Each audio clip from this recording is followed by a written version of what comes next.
guys, welcome back to live relay கொஞ்சம் delay. நான் உங்கள் நண்பன் ஏகே. நம்ம இப்போ எங்கே இருக்கோம் பார்த்தீங்க அப்படின்னா, சென்னை வந்துட்டேன். ஏர்போர்ட் கிட்ட மீனம்பாக்கத்தில் ஏர்வேங்கிற ஹோட்டலில் ஸ்டே பண்ணியிருக்கேன்.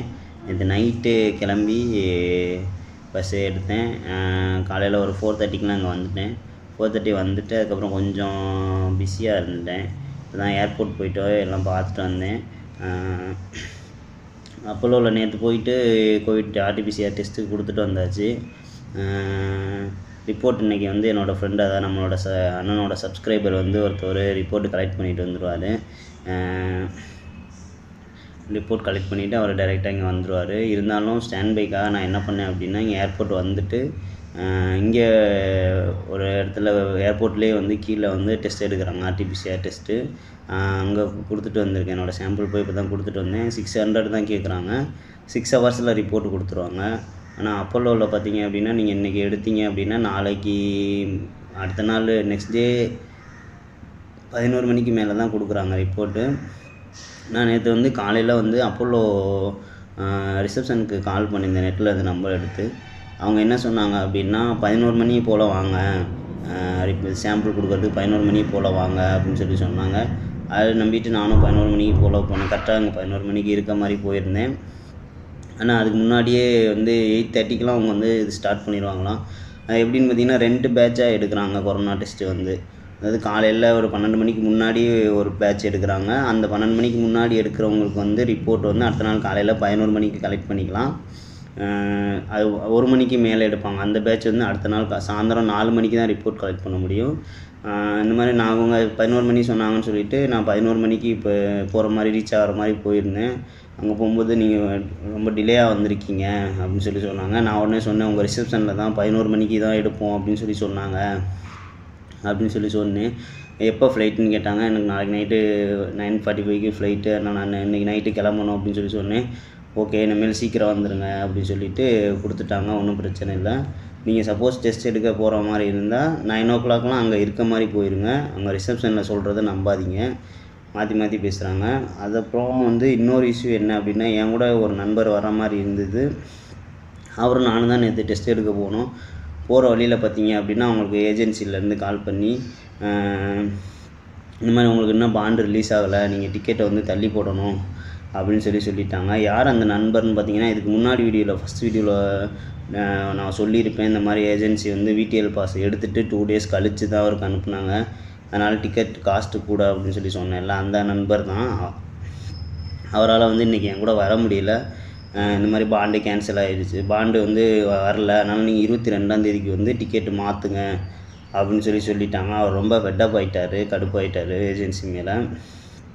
ஒரு நாள் முன்னாடி சொல்லியிருந்தால் கூட அவர் டிக்கெட்டை வந்து சேல்ஸ் பண்ணியிருக்கலாம். அவர் வந்து போட்டது வந்து பார்த்திங்க அப்படின்னா குரூப் டிக்கெட்டில் போட்டிருந்தார். குரூப் டிக்கெட்டுங்கிறதுனால நேற்று அவரால் எதுவும் பண்ண முடியல. வேஸ்ட்டாக போச்சு, 67,000 வேஸ்ட்டாக போச்சு. அதுக்கப்புறம் திருப்பி அவர் டிக்கெட்டு வந்து 30,000 செலவு பண்ணி இப்போ வேறு டிக்கெட் போட்டிருக்காரு.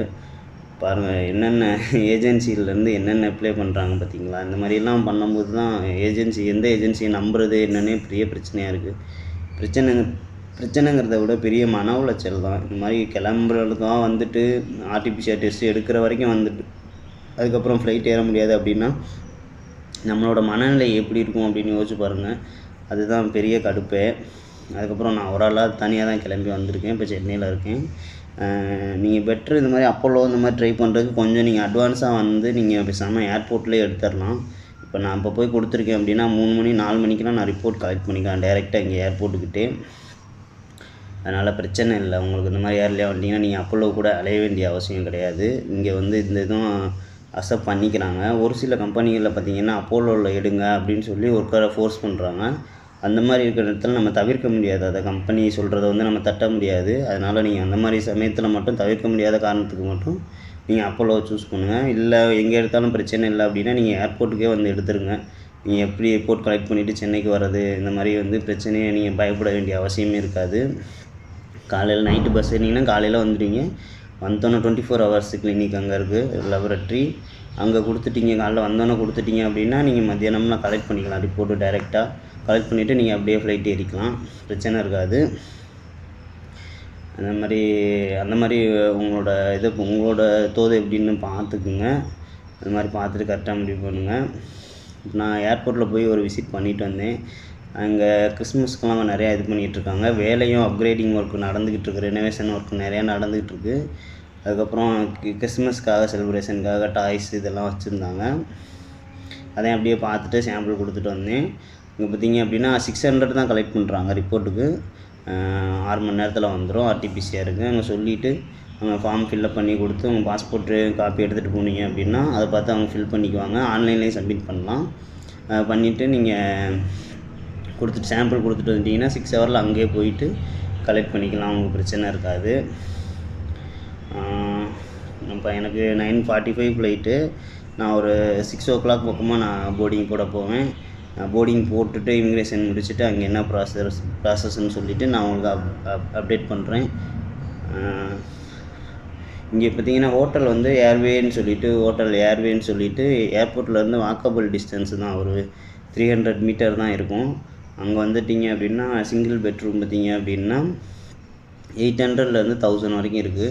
நான் வந்தப்போ 800 ரூம் அவைலபிள் இல்லை. 1000 rupees ரூம் தான் நான் புக் பண்ணேன். ரூமு வந்து ஓரளவுக்கு சின்னமாக தான் இருக்குது. பரவாயில்ல, நம்ம ஈவினிங் வரைக்கும் தான் இருக்க போகிறோம். பரவாயில்ல, அட்ஜஸ்ட் பண்ணிக்கலாம். இது பக்கத்தில் இருக்கிறதுனால உங்களுக்கு பிரச்சனை இல்லை.